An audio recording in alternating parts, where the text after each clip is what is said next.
moving on with the homegrown horror box set from Vinegar Syndrome, I have just watched Beyond Dreams Door, and this was outstanding. I loved this movie right from the start. It was just wonderfully weird and unusual and very different, and definitely reaching for something new and experimental within the film, and amongst the story and the way it tries to achieve its visuals.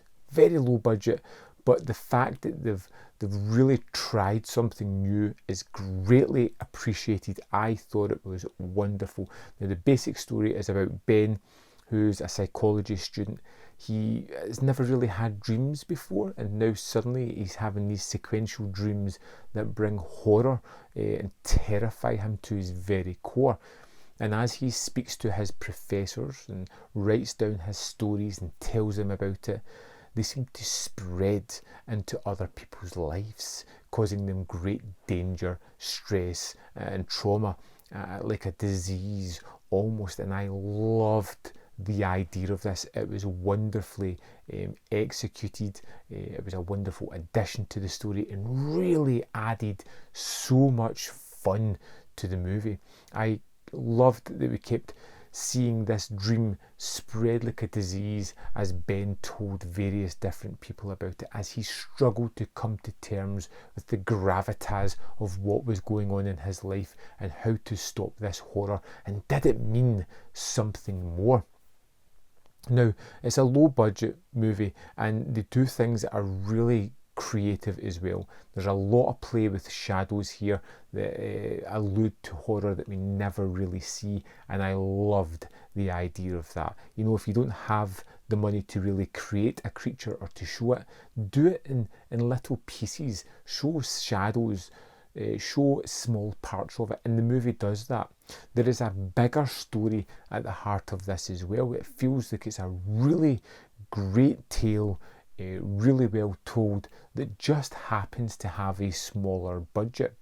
It looks great. I thought the actors did a wonderful job in portraying what was going on here. They all felt varied and very realistic within what they were doing within the story.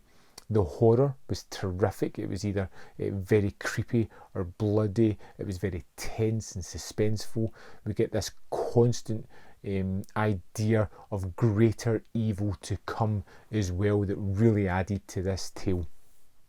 I was blown away by this surrealist, weird, trippy movie that just had big ideas, that really reached for something and, even more remarkably, achieved what it was trying to do.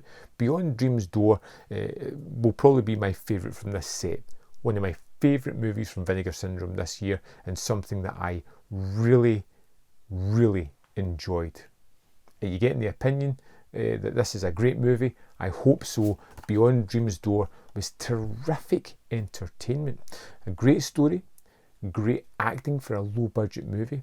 It creates some really nice suspenseful, atmospheric, tense sequences within it as well. I loved the score. I loved the idea of where the movie was headed. I loved the way that the dreams seeped into other people's lives, drew them back, took them from the real world and brought them into the nightmare that Ben was having, and offloading it onto other people again.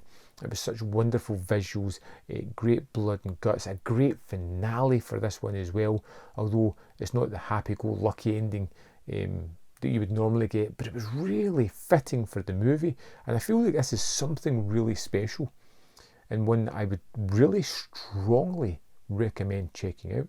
I hope you have seen Beyond Dreams Door, or you're at least curious to check it out. I thought it was great, really.